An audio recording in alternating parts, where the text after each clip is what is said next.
Welcome to LOA Today. I'm Walt Thiessen here with life coach Monique Scott, and this is your daily dose of happy. We are so happy you decided to join us today. And Monique, we've been getting some emails from people to share, which is going to be good. We have a interesting problem to solve for somebody who's having an interesting problem. Okay. But we agreed that we were going to start this week with a little bit of a vibe lifter, if you'll remember. We were going to do the Yeah. So I figure out that, I mean, just today especially, I told you just before we got started here, my week has been a little challenging. Today was a little challenging. I'm very proud of the way that I've been handling today. I want to throw that in there. Good. I Okay. haven't gone into any spirals or anything like that. Good. But it would certainly be nice to just raise the vibe a little bit more, or maybe even a lot more. Let's put it that Hey, way. let's do it. Let's do it. So I'm thinking, wouldn't it be nice if my vibe got higher? Wouldn't it be Yeah. Wouldn't it be nice if all of a sudden everything started working smoothly for me? Ooh, I like the feel of that one. nice? Yes. And wouldn't it be nice if I got a new coaching client today? Ooh, yeah. That's always a nice thing. That'll just pick up your whole week right there. Yeah, I like that one. Oh, yes. Now I have to throw in something that already is nice because from my wife's perspective, she loves the fact that here in the Northeast we got about a foot of snow. She loves snow. Oh my So gosh. So we went out and did some snowshoeing today. Now, I can't say it lasted real long. She's a little bit out of shape, but hey, we got out there and, we Hey. actually blazed a trail. So that was something. So Yeah, and she that got the snow that she wanted. that's right. She did. And apparently there's more coming this weekend. And when I mentioned that to her, she says, "Oh, good, even more." I'm thinking about all the people who are saying, "Oh God, more snow coming." But she is Right. just psyched. She's absolutely thrilled. Now, where's your wife from since she likes snow?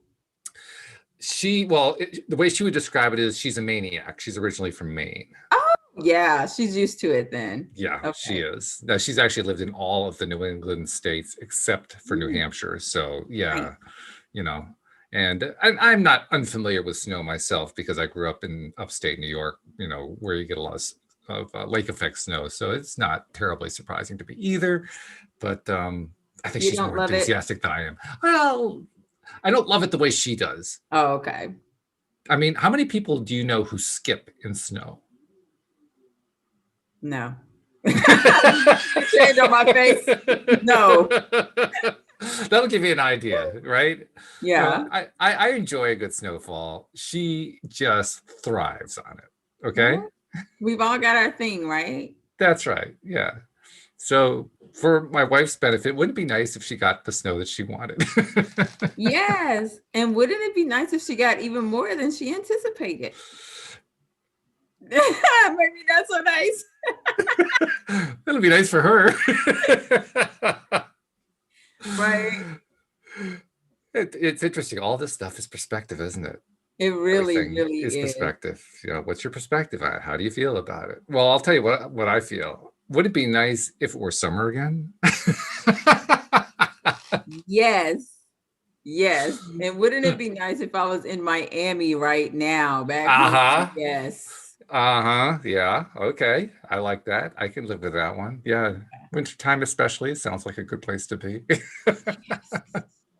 That's why I moved. Oh my gosh. Unlike your wife, I do not like snow. I hate snow. Snow means it's cold. Anything Hmm. below 75 is cold. Okay. I understand. My sister-in-law is originally from Trinidad, Oh, so she shares your sentiment, I have to say. Yeah. like She I just she don't think we need seasons. I think we just have summer all year round. I don't understand why it can't be. Joanna would definitely agree with you. Which is why they live near Orlando. So there you go, right? Right. Right. It's not called But the uh, Sunshine State for nothing. but wouldn't it be nice if this whole COVID thing, or actually when this whole COVID thing blows over, so that we can go visit them in Florida? I like that one. Yes. And wouldn't that be nice if it happened this year? Oh, would it be nice if it happened in the next few months? Wouldn't it be nice if it happened this month? Okay, I like that. I will say something. I have been watching the numbers. I tend to to like, check in to see what the overall numbers are. They Uh-huh. are decreasing. The news media hasn't really noticed it, but we're very close after having this huge spike being down around the level that we were at on election day and falling below that. So Okay. as little vaccine has actually been, administered, There's- it's having an effect. It's already having an effect. So Which is yeah, good. Which it is is good.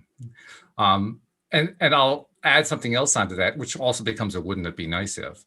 I'll do the wouldn't it be nice if part first. Wouldn't it be nice if more people understood the power of the human mind, both to create disease and to cure disease? Because I do know most people don't really grasp how important that is. So that's why I get excited about the vaccine, because I know for them, it helps them shift their mindset. So I'm thinking yes. as this kind of picks up steam, would it be nice if people start getting really excited about the fact that they're getting the vaccine? Yes. And wouldn't it be nice that they would start to realize that it's really all in their minds? Oh boy, that would be something. Actually, I interviewed somebody here on the podcast last May who is a research scientist at, I believe it's the University of Mhm. Maryland. And she at that, now of course, this is when COVID was really getting hot and heavy and people were scared out of their minds and so forth. Not that they're not scared now, but that's where the really big Right. fear levels were. Yeah. And she and her team are investigators of the placebo and nocebo effect. Hmm. Now, they have always investigated pain related stuff. And in fact, that's what almost all of the scientific researchers have investigated. The Hmm. reason I had her on the show was, even though she couldn't talk about it because she was in the middle of the study, Oh, okay. she and her team are investigating the relationship between placebo, nocebo, and COVID. Mm. So wouldn't it be nice if the results of her study come out, say, during the spring, and start pointing to the importance of changing your mindset to believing and feeling good in order to reduce the impact and perhaps even getting COVID? Yes. And wouldn't it be nice if everyone who's watching our podcast or listening to our podcast would pick up the book by Dr. Joe Dispenza, You Are the Placebo? Oh, one of my favorites. Yeah, Yes. really good book. Really, really good book. In Really, fact, really. we had one of his, I don't know what they call them, the people who helped to facilitate his workshops. Hmm. They run the groups and so forth. Yeah. Kim is one of those people. She came onto the show one time and talked about what it was like doing the group stuff for Dr. Joe Dispenza. And Wow. I was even asking her, so what can you tell us about Dr. Joe's work? She says, not much more than you already know. We're just as amazed as you guys are. I mean, they're just blown away Yeah. by it. I follow him on YouTube. Do you really? Yeah.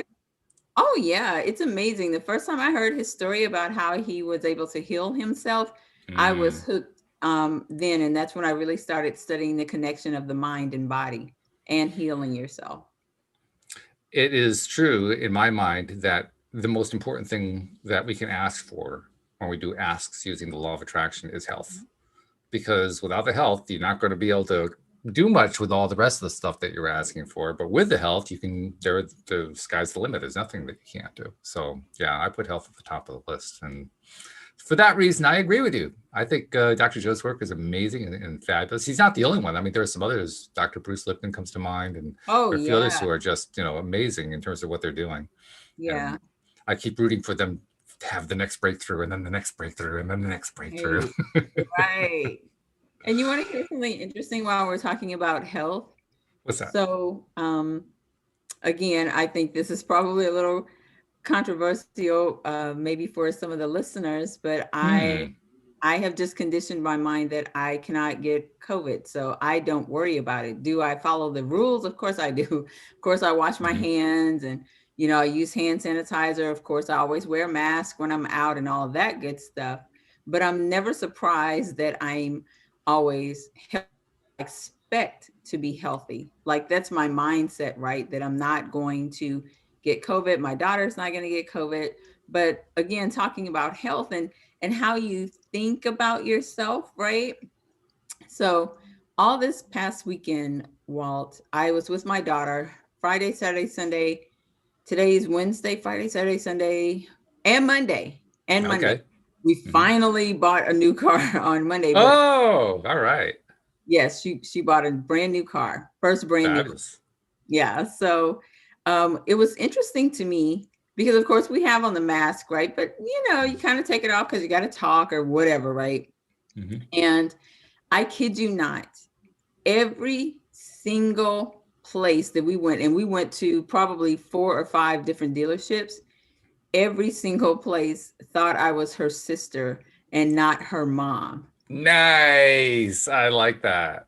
But we get that all the time. And at first I thought, people are just pulling my leg, right? Like they don't really think I'm your sister, do they? And they all say the same thing. Well, you look so young. And so I just attributed that, Walt, to my mindset. I feel young. I think young. Like I don't think about myself getting older. Of course I am because I'm 50, but I don't think, oh my gosh, I'm getting older. Oh my gosh, my mind is going. Oh my God. You know what I mean? I do know what you mean. I'm thinking as they get older, but I think that that's just society conditioning us that that's what's supposed to happen. But I don't believe that that necessarily is what's supposed to happen. I think what's supposed to happen is we're supposed to continue to condition our minds to stay strong. This may surprise you. You're not going to get a lot of resistance on this show for that position. Right? I totally agree with you. And actually, the way I think about it myself, where COVID is concerned, I don't think about COVID or getting COVID at all. I give it no attention. For me, it's I'm healthy and I stay healthy. And that's the way I think about it. I'm just always healthy. I assume I'm healthy. I feel healthy. I believe healthy. And most important of all, I expect health and I high vibe health. I stay high vibe as much as I possibly can. Because, that's really what it comes down to, right? It's the feeling aspect. Yeah, so I stay with a feeling. That's right. So would it be nice if more and more people did the same thing? Yes. It would be nice if more people thought from a healthy mindset rather than every time they watch the news or get news about the COVID numbers or whatever, they start thinking negatively. Wouldn't it be nice if they start thinking positively?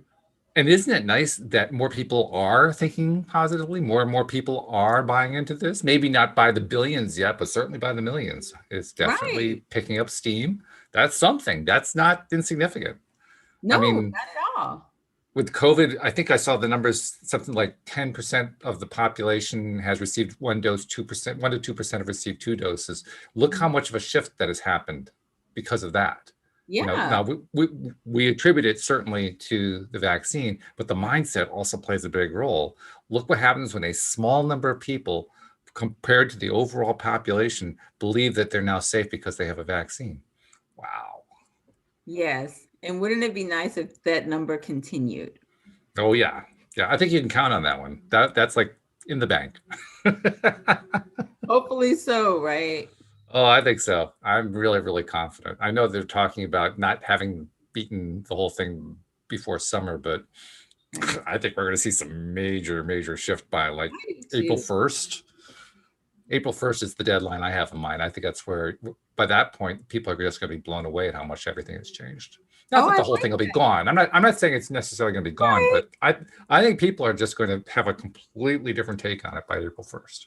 Yeah, me too. Yeah. I concur. So that's fun. That's good. We got to do that more often. Yes, we do. I like that. Yeah, it feels good. I feel higher vibe. I feel a smile in my torso. Do you know what I mean? Yeah, I do. I really, really do. Yeah, it's like up and down the torso, left, right, and the shoulders. It's like the whole thing is just whoop, smile. Yes, I have a feeling that by the time this podcast is over, my cheeks are going to be hurting again. Yeah, like, well, there's a price that you pay for doing this. Right? But that's what I do love. I love that we're the daily dose of happiness, right, for people. I love that. I love it too. And so do our listeners, by the way, because like I said, we did get some emails in. Both of them are from regular listeners. One of them is from Deborah, who I believe wrote in last week, actually. Hey, Deborah. Hey.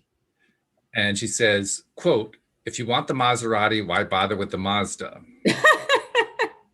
And then she puts this big smile with the tears rolling out, right? Says, loving your wonderful contribution to the show. She says, please, would you be so kind as to share the manifestation story on the YouTube channel? It sounds so great. Well, actually, guess what, Deborah? It's already there, fortunately, but. Nice. I like that. Yeah, all you got to do is look up last week's episode on YouTube, and there it is. It's all set for you. See, and Deborah, ask and you shall receive. And quickly too, right? Yes, just like that. Look how just fast like you manifested that, Deborah. I love it. Barbie sent in a message too. Now, Barbie, she was actually reacting to your first official visit on the show as a co-host. Okay, she says, please know, although it was a shock not to have Cindy as your co-host last Tuesday, actually it was a Wednesday, it was a pleasant surprise to get to know Monique.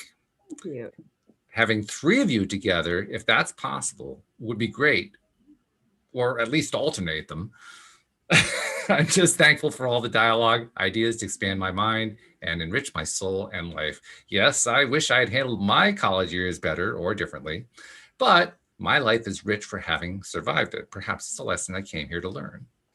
Thank you again, Walt, for all you coordinate, create, and share. The LOA Today community and app has been a deep source of healing and happiness. Stay warm up there. Beach days are coming. So really nice emails from both Barbie and Deborah. We really want to thank both of them. Thanks, Deborah. And we want to encourage everybody else to send stuff in too. Yeah, I mean, send in questions by all means. I mean, those are really fun because we can go on for entire episodes about a single question when we really need to. But send in the emails like Barbie and Debbie sent in too, because let me tell you, we love it. And we say this all the time, but it really is true. We love receiving these messages. They're almost as good as wouldn't it be nice if to pick you up. Right? Okay, so now we've got some fun stuff done so that we're in a really high vibe space. I have a little thing to share. Oh, actually, there's a third email. I forgot about that. I'm so sorry, Sarah. I left this one out. Sarah actually sent something in for all of the co-hosts to address. And while usually I pick one to address, this one I'm really bringing to everybody just to see what different perspectives people have and what they can share, because she's asking about 3 separate healing modalities. And we had Louis on Monday and Dean on Tuesday address the parts that they knew about. I'm going to bring it to you to see what you know about. She's looking at these 3 healing modalities, and she's looking for any kind of insights we can provide about them, about their efficacy, how to do them, whatever. First one, sound healing with or without tuning forks. Number 2, craniosacral therapy. And number 3, access bars. I've not heard of the second or the third one. I've heard of okay.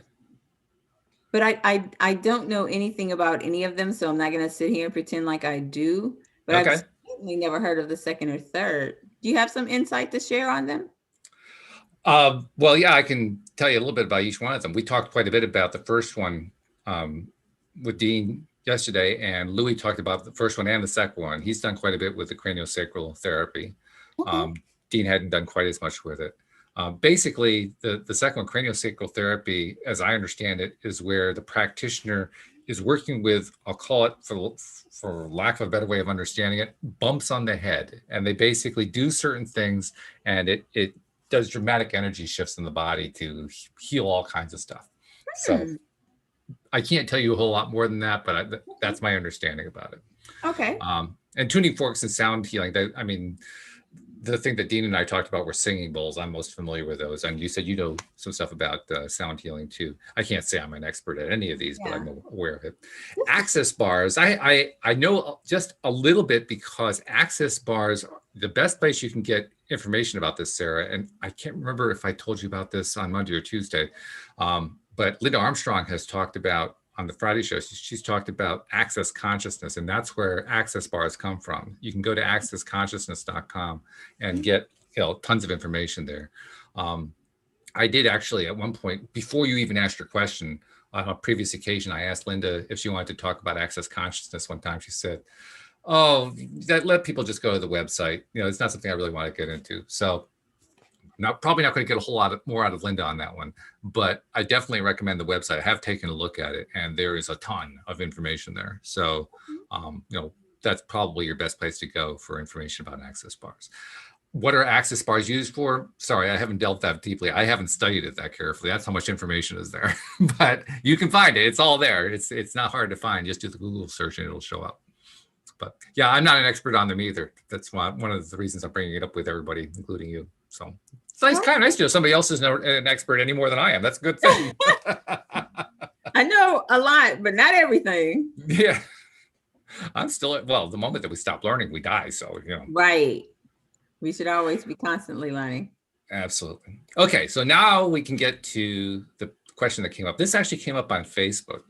And the question was asked by somebody, I think her name is Mia.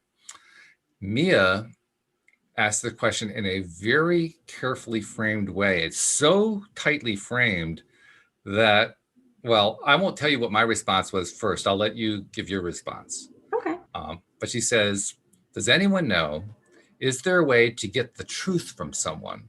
Is there a spiritual way for that when the person refuses to give you or denies giving you the truth other than intuition? So not using intuition, and you want to get the truth from somebody. Something came to mind, but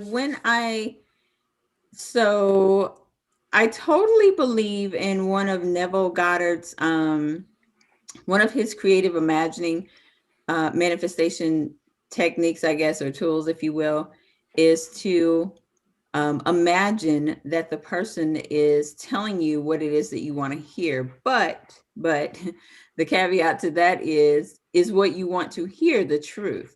So what we always said, right? There's his version, her version, and then there's the truth, right? Or yeah, right. there's the truth. So I don't know, because I think what I may think is true and what you may think it's true is I don't know. I don't know. So I would say no. I don't know of anything other than that. But again, someone, saying what you want them to say doesn't make it true in the sense of truth, I guess. It just makes it what you want to hear. Does that make sense? It does make sense. And it kind of feeds in nicely to what I said. Now, what I said was perhaps a little bit on the harsh side, because I tend to be fairly direct on stuff like this. Okay. But I really responded strongly internally when I read other than intuition. Okay. And the reason I responded strongly is what that said to me was, she doesn't want to actually get into what she feels about whether or not the person's telling them the truth, which means she doesn't really want to trust herself to gauge whether the person is telling the truth. She doesn't want to rely on her own ability at all. She wants the spiritual, quote unquote, side to do it for her. And spirituality doesn't work that way. Spirituality is not it's not a magic wand that you wave and everything's okay. Right. That's not the right way to understand spirituality in my book. Spirituality means you're the spirit. Right. You're the source energy. You were right. So why would you cut yourself off from yourself in order to get the information you want? And the only reason I can think of to do that is because you really don't want to be responsible for what happened. You really don't want to be responsible for the result. You just want it to magically fix itself. But the problem, of course, is that when you cut out the intuition, when you cut out that internal sensation, that feeling of, well, I kind of trust that, I don't really trust that, whatever. What you're basically doing is you're coming at it from the point of view that I won't listen to myself. I don't really trust that the other person is telling the truth. I want to gauge to know when they're telling the truth. So therefore, that person is guilty until proven innocent. That's the way I took it. That's what it sounds like to me. And that's untenable. I mean, how do you live your life that way? You're basically going through your life asking everyone to prove to you that they're telling the truth whenever they tell something to you. Right. That's just not going to work. I don't No, care what your beliefs are. That's just not going to work. because that's just not how it does work. That's just not how it works. Right. Right. Yeah. I completely agree with you. We and spirit are one. I completely believe that. I know a lot of people like to think of spirit and us as two separate entities, but I completely believe that we are one, right? And so I agree with you. I think that some people don't want to take responsibility, right?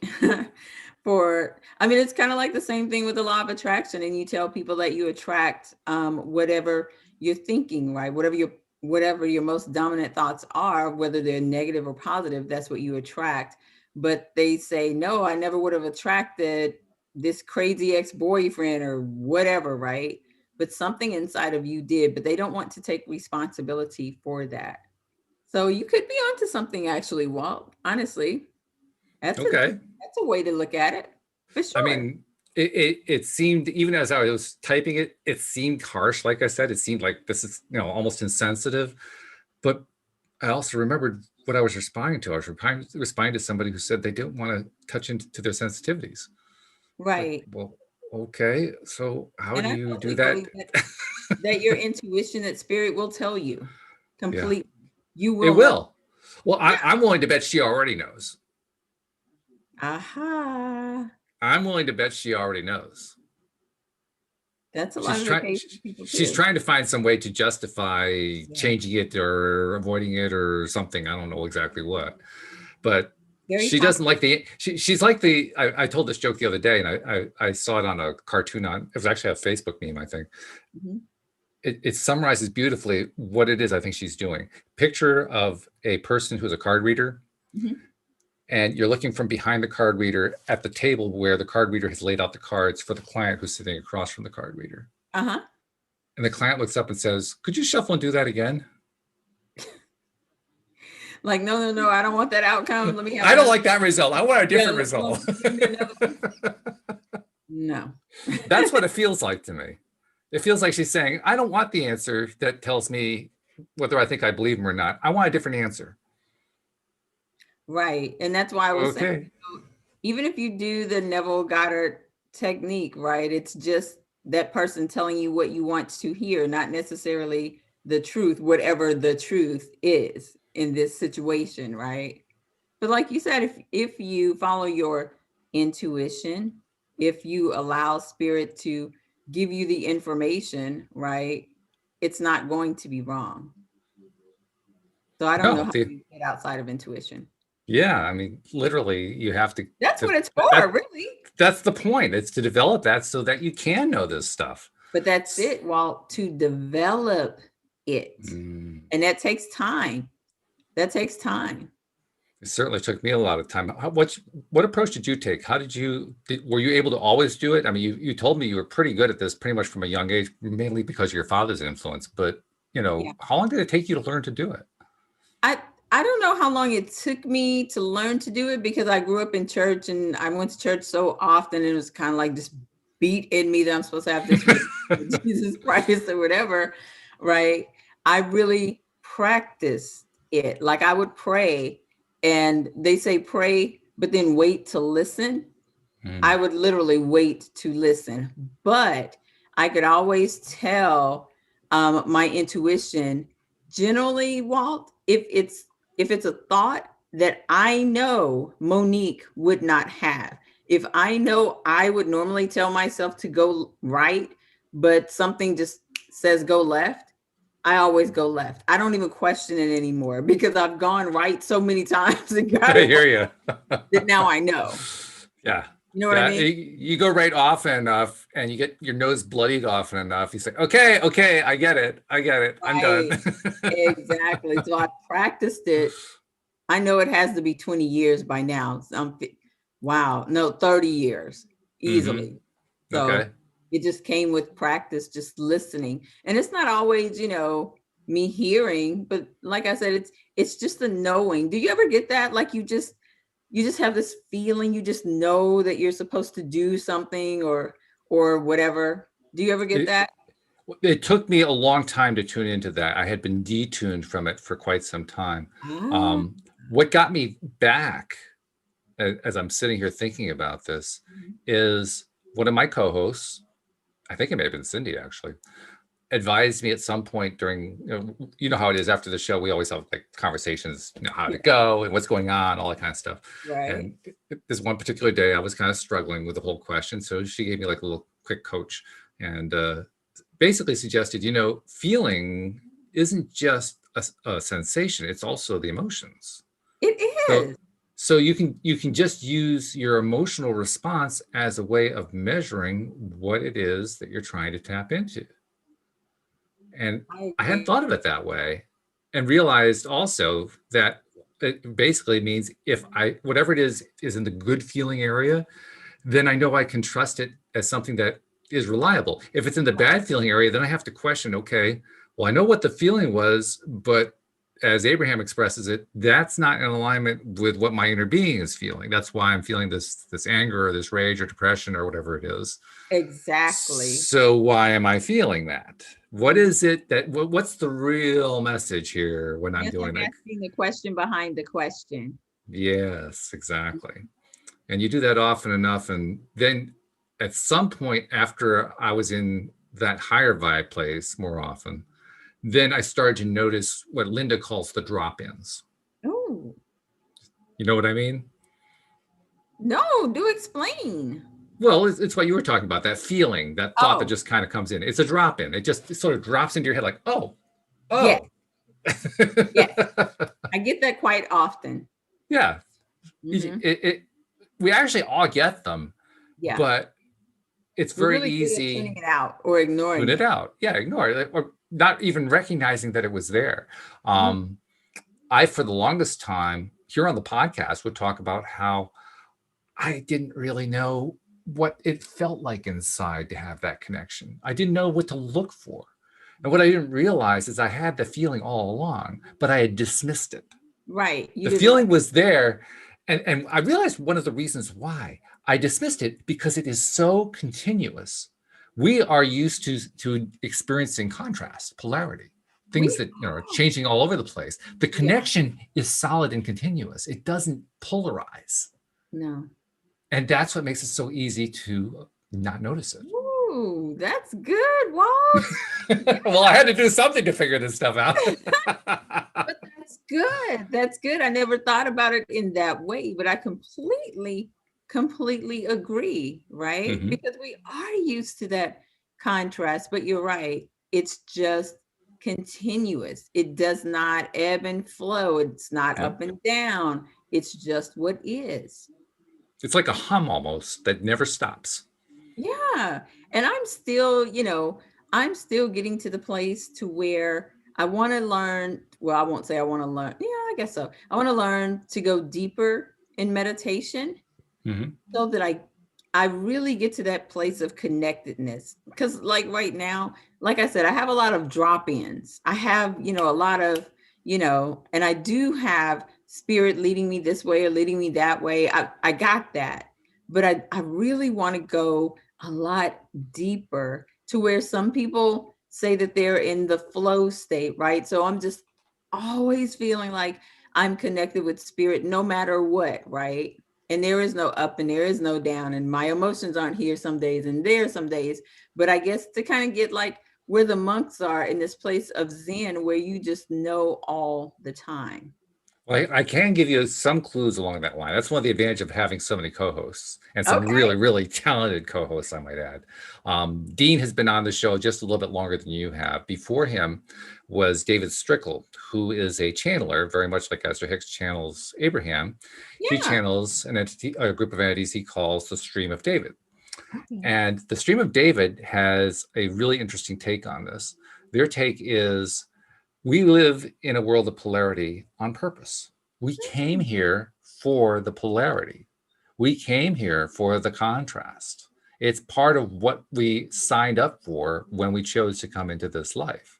Good. So the trick isn't to even it out or to make it go away. The trick is to love all of it and appreciate all of it, including the down cycles, including the transgressors. That's the phrase they tend to use a lot, the transgressors. If you can learn to appreciate the transgressors, then it's not that they have to go away. It's just that you're not negatively attached to them anymore. That's interesting that you say that, because now that makes me think about, my very first day on the show, and we talked about, my ability to be able to forgive Kevin for the rape. But I generally feel that way about anybody who does me wrong. It's extremely easy for me to let go of the negativity, just see them as a spiritual being, not necessarily the thing that they've done, or, I feel like they've done to me, the transgression, if you will, right? And just to keep it moving. My daughter thinks I'm some type of alien. I tell her, yeah, I think I'm a Pleiadian, I think they're called. Okay. That's my running joke with her, right? Uh-huh. Yeah. But yeah, she says, Mom, you're an alien. Like, nobody thinks like you do. Most people want revenge. Most people are petty. Most people want to hold on to the anger. And I was like, but that serves no purpose. I don't see the purpose in that, right? It's just too much work to be done for my energy to be caught up in negativity. I got too much to do, right? So well, she's right. She's right that a lot of people, or a huge number of people, like an overwhelming majority of people do go for that. Yeah, that's true. On the other hand, a lot more people are doing it your way. And wouldn't it be nice if even more people yes, did it my way, or the way, that way, right? Yep, you got it. Another point over there for Monique. All right, that's good. It really would be, but I understand that, that for a lot of people that's difficult. And Walt, this is a little bit off the topic, but while we're talking about, people being able to change their mindsets around something, lately I have found it increasingly difficult to stop thinking about an ex-boyfriend, right? And I'm like, why? But why? Right? I've never understood how people can hold on to things that happened to them like 20, 30 years ago, like they just can't or won't let it go. But I'm starting to understand that some you're attached to that emotion some kind of way. So I'm in the process of reverse engineering it so I can fully let that go, to move on and just not feel that angst when it comes to this particular person. Because moreover, like I said, well, I just let it go, and it is what it is, right? Right. Yeah. Well, when we have trouble letting go of stuff, like you said, we're hanging on to it too long, and usually means that it needs to be acknowledged in some way and appreciated. Like, okay, you have a message for me. I know you have a message for me. You keep recurring. I've done all this work and you still recur. So you're pretty persistent there, Mr. Memory. Yeah, right. Right. So, okay, I'm going to acknowledge you, and I'm going to say, you know what? That X factor, whatever it is, that I associate with that memory, that isn't a really happy X factor. You know what? That X, he was doing the best he could, and I was doing the best I could. And so, I'm just going to appreciate what it did give me. And I'm going to appreciate what I got out of it that was helpful. I mean, that is one thing we can count on, right? Where polarity and contrast are concerned, right. Where the bad stuff is concerned. We always get something out of the bad stuff. We do. And I don't think that we're good at acknowledging that, or even thinking about it in that term. That's why it's good to practice it. I mean, which I know you already know that. But. Yeah. But it looks like it's taking a little bit more practice with this. Yeah. So you're going to get there. You'll do it soon. I'll bet you come back next week and tell us that you got it done. It's behind you now. Because I'm definitely going to work on it starting today. Well, in that case, I wouldn't give it till Friday, to be honest. That's right. My money's on you. Yes, absolutely. And I was glad you pointed out what you talked about on the very first time that you were on the show. Because that was a major transgressor you dealt with. That was like that mammothly large transgressor. And I think I was so impressed because you managed to let go of that. There are so many people who won't let go of stuff like that. And I totally get it. I mean, I'd have trouble letting go of something like that. I understand that. So, right. I mean, I was just absolutely amazed and in wondrous awe of the fact that you did it. Congratulations. Thank you. And most people are, especially women who have gone through the same things. I never tell anybody that it's easy, but it's like anything else, Walt, in your life. You have to make a decision. You have to decide either you're going to, again, let it make you bitter or make you better. And I choose to make me better so that I can be better for other women, right? Because Mm-hmm. there's tons of other women who are going through that. And I may need to help them learn how to forgive and let go, which would be amazing. It's also amazing how many people who are in the life coaching field or therapy field who have past experiences like that one. The one that instantly comes to mind, of course, a lot of listeners know who I'm going to.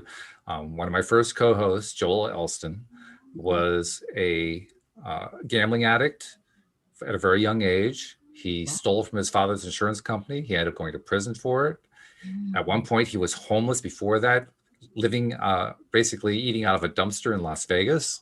I Wow. mean, he went through just some horrific stuff. That's a lot. And he has told me more than once, on many occasions, he's told me, I wouldn't trade any of it away. I would not want to undo any of it. Not that he wants to live it again. He definitely doesn't want to Right. live it again. Right. But he says he has gotten so much value out of that experience. And the best way he explains it is look at all the people that he's been able to help as a life coach. Actually, he used to be a therapist first, then he decided to become a life coach. Mhm. First as a therapist who had gambling Yeah. addictions rather. And he helped hundreds, thousands of people who had that situation. He also ended up going through the foster care system. He has helped dozens of kids in the Wow. foster care system. I mean, and he's able to achieve quick rapport with them because he can relate to them on a level that they appreciate. I Yeah, mean, most of them come to him and they're reluctantly and kind of grumpily sitting there in the chair like, yeah, you're not gonna be able to help me. You're another one of those idiots. And then he says, well, here's what I went through. And they say, oh my God, you went through the same thing I did. yeah. You know, that rapport is huge. You know how that works. Oh yeah. Definitely. I Definitely. mean, how many clients, how not how many, but how often with clients do you find that sharing that story elicits an oh my God, I have something that makes me think of that story from a client? Probably about 50%. Yeah, I mean Yeah. it's huge. Probably about 50%. Believe it or not. That's big. I do believe it. I believe it. Yeah. I'm not even sure I want to know what their stories are, to be honest. but but the point is that you're able to achieve that huge level of rapport, and once you've got that level of rapport, they're listening, Mm-hmm. Mm-hmm. right? Who makes the biggest gains? I'll bet you that group is the one that makes the biggest gains. I'll bet you anything. Definitely. Definitely. Because I know that I'm coaching from a space of not just telling them something that I've heard, but something that I definitely know and I've lived through. So if I can do it and I'm not super special or anything, we're all just human beings, right? So if I can do it, you can do it. It's just a matter of deciding that that's what you want and being committed to that. And What do being you think committed. it takes? What do you think it takes to have that level of commitment to yourself? You have Because to have a strong why. okay, That's what I believe. You have to have a strong why. And for me, having well, of course, I was 15. I wouldn't have my daughter until 10 years later when I was 25. mm-hmm. But if I want to be the mom that I say I want to be, or just the person, then I have to commit to myself that this is something that I'm going to, like you said, acknowledge it happened. He is who he is. I'm not going to change him. I'm not going to attempt to try and change him, right? But what I can do is I can change me. I cannot let this change me and turn me into a negative or bitter person. And that way, when my daughter gets older, now I've got an experience to tell her about, hey, watch out, don't do what I did to put myself in that situation. Not saying that it's my fault that he did what he did. But in hindsight, he was dang near a grown man that I didn't know. I had no business getting into the car with him to begin with. Somebody I didn't even know. I just had a crush on him and thought he was cute because I saw him around town, right? And young girls and their crushes, oh my gosh, he wants to take me to the store, kind of, you know what I mean? But now being older and just letting her know, as a mom, you need to make wiser decisions, especially with people that you don't know. So for me, my why was just I wanted to be a better person, not only for my daughter, but for other people that I could share my story with. You have to have a You're strong why. you're reminding me of something that happened when I guess I must have been about 5 years old, Wow. because this was when no, no, I was 6 or 7. That's right. It would have been like first or second grade, something like that. Mm-hmm. And I used to walk to school. It was like, oh, I don't know, maybe like a quarter mile, something like that. Wow. But you're a small person at that point, so it seems like a long walk. Right. And the reason I'm telling this story is it reminds me of the fact that I was always a very introverted person growing up, very shy, Mm-hmm. not easily trusting, and so forth. Mm-hmm. And I believe that at the very least, it saved me from a hellish experience, and it could have easily saved my life. Oh. Because the experience went like this: I was walking along the street to school, Mm-hmm. and a car pulled up. A guy rolled down the window and invited me to get into the car with him. What? And I hadn't been prepared for anything like this. My parents had never really had a conversation like that. Yeah. And I just didn't trust him. And I didn't trust him largely because I was so introverted. So I just shied away. Mm-hmm. And I don't remember exactly how I got out of it, but basically I refused to get in and I just started walking. And so he went away. But that could have gone really differently, Yes, it really, really could have. but it didn't. So I'm really grateful that I was an introvert. And I'll tell you, for the longest time when I was younger, I thought being an introvert was the worst thing in the world. But it very well could have saved your life. It probably It could did have saved save my your life. life. Yeah. Yeah. I'll never forget that either. Funny thing is, I don't even remember what his face looked like. I remember what his car looked like. It was like a 1940s car, like, dark green. Mm-hmm.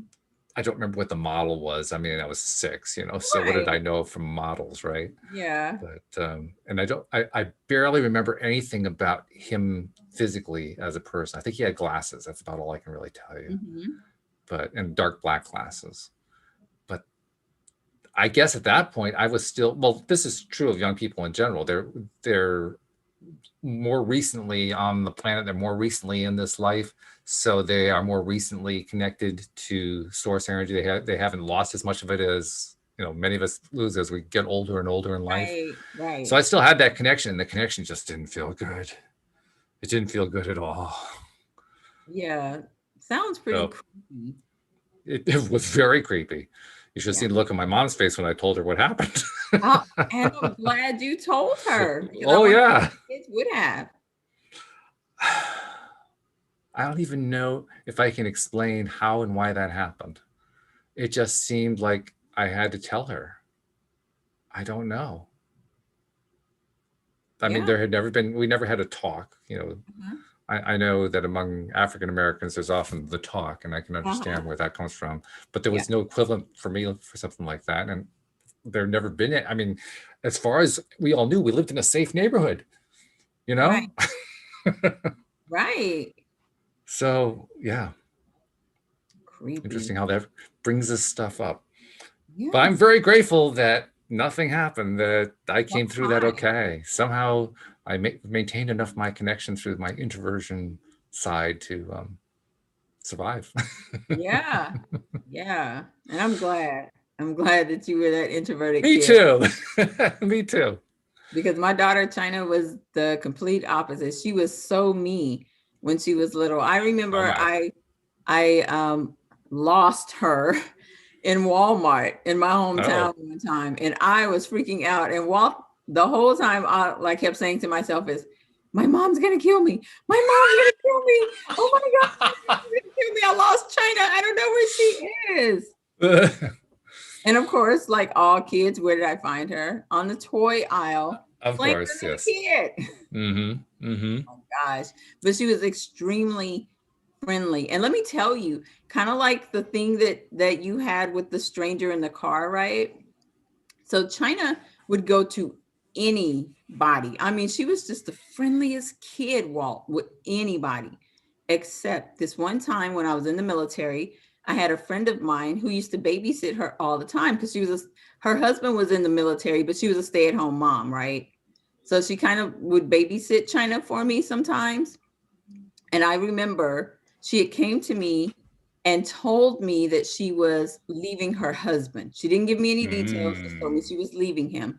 And went to, during his lunch break, he was at lunch. So we went to her house, right, to get her things. Well, he came home early or whatever. And he just pretended like everything was great. She just pretended like she wasn't there to take her stuff, right? We just pretended. And China was 2. I'll never forget this. He came in the door and we were standing right next to the door. I was holding China and he went, because I had never met him in person before. And he went, you know how, kids, and you go to grab them, you hold your hand out, right? Like, come here. And that was the very first time I'd ever seen China have an adverse reaction to anyone. Oh. She started screaming and like she was trying to get out of my arms, like get away from this guy. I thought the weirdest thing, Walt, come to find out later, my friend told me that her husband was abusing her. And that's why she was leaving. And I totally believe that China picked up on his energy. Had never seen him before, had never met him before. She'd never acted like that before or since him. Wow. Yeah. I think you're absolutely right. You just have an intuition about people. You haven't cut it off yet, like we've been talking about, right? You haven't learned to ignore it. Yeah. Believe it. We have been trained by our culture to buy into all the cultural rules and affirmations and destructive thought processes and all this kind of stuff. So, yeah, you still have that connection. I think that's one of the cool things about kids. I've said this many times, that kids are like our best teachers.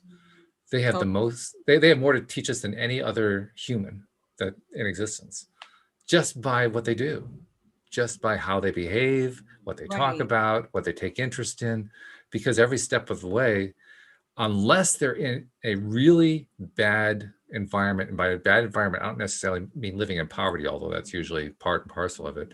I mean, living with parents who don't know how to love the child, who don't know how to give the child what the child needs in the barest way, and end up, undermining them with all the stuff that they're programming into their little minds. Other than that kind of situation, children still have that amazing connection. They know you can't pull the wool over their eyes. Oh no, they really can't. That's why they tell you how they really feel or what they really think, right? That's why they don't have a filter yet. They haven't learned how to lie. They just tell you how it is or what they think or what they feel. Exactly. Yeah. And it's wonderful. It's also wonderful too. Now, I've told most of my co-hosts this. I don't think I've told you this story yet, but my wife and I, Louise and I, were involved in forming an alternative school. This was back around the time of 9/11, actually. And it was based on a model created by a private school near Boston, Massachusetts, called the Sudbury Valley School. The Sudbury Method is what it's called. And essentially, in a real tight nutshell, Sudbury Method is where the kid is in charge of their entire day. There's no preset curriculum. There aren't any teachers in classrooms and all that kind of stuff. They're basically empowered to do what they want to do. And it's amazing to watch a kid go through something like this. By the way, interesting side note, Abraham Hicks completely endorses the Sudbury model, it turns out. They've actually said so on one of their workshops. But just watching, what basically happens is you watch kids follow their built-in compass. That's what I call it. It's that connection. Their connection tells them what they need to look at next, what they need to do next, what they need to find next, what they need to explore next. And of course, parents are much more interested in, well, is my kid learning to read? Is he learning to do math? Is he learning science? They learn to read. You just leave them alone. They learn to read by age 12. You don't know when in that time frame they're going to learn to read, but they all do, 100% of them. Same thing with math. And probably math, and I say this as someone who's excellent at math. I mean, I had like high SAT scores on math when it came to that. I tell you, our educational framework, our educational foundation Mhm. absolutely undermines the ability of students to learn math. You think so? Absolutely no doubt whatsoever in my mind. And the Sudbury kids prove it. The way they prove it is, now there's lots of stories that come out of the school, as you might imagine. It's one of the ways that they sell their services. One Mhm. of the stories is about a group of kids who, now remember, they have had no formal classes, right? So there's no formal math classes. They never studied math, but they wanted to form a club, which happens a lot. And they wanted to get the school meeting, which allocates money, and that's all run by the students, Mhm. to allocate money for their club, which means they have to go up and give a defense of what they're doing, and they have to justify it and so forth. And one of the things that their club needed, I don't remember what the club was, but for whatever reason, it needed to have money to do its regular thing. So they need to have some kind of regular income. So the Mhm. school meeting wanted to know, okay, so what's your plan? Yeah. How are you going to do this? I mean, we can get you started, but we can't keep funding money to you. This is other kids telling them this. That's just what's so cool about this model. But Hmm. anyway, so they had to come up with a way of doing this. They realized, well, we're going to have to know how to do the bookkeeping. Oh my God, we're going to have to learn some math. So they went to one of the staff members and said, we want to learn some math. Now, this is one of the founders of the school. His name is Dan. And Dan says, Uh-huh. oh, yeah, sure. Your mom put you up to this, right? No, Dan, we really want to learn how to do math. They finally convinced him that they really wanted to do the math. And so they've ended up negotiating a series of classes to teach them the math. And it turned out much of the negotiation wasn't terribly necessary, because what the kids did is they ended up taking the teacher's version of the math books Mhm. and studying that, and they could check their own answers. And so that's the way they learned it. They did Oh, 6 years, grades 1 through 6 of math in 10 weeks. whoa. Wow. Really? Really. And that's not an isolated case. That has been repeated over and over and over again. Wow. That's why I am convinced that the way math is currently taught undermines kids. It makes them, how many people are math averse? How many people just, well, okay, you're raising your hand. You're one of them. My wife is the same thing. She hates math. The With a only passion. reason you hate math is it was shoved down your throat. But if you're ready for it, because you've reached a point in your orbit where you finally decide, oh, I need to learn some math, you can't stop the kid at that point. Right. And that's the difference. Okay. That's the difference. So, My yeah. daughter's like you. She likes math. When she was little, um, that's what she wanted. She didn't want a new toy. She wanted new math workbooks at Walmart, which I thought was weird. But she's an accounting major. She likes numbers. There you I should have go. picked up on that. Yeah, I should have picked up on that. Yeah. Well, hey, she picked up on it. That was the main thing. She Yeah, knew. She may not have known why, but me either. intuitively she knew. Yeah, Every kid has that built-in compass, and it's so cool. That's why it's so fun to watch them. It's fun to watch how they learn.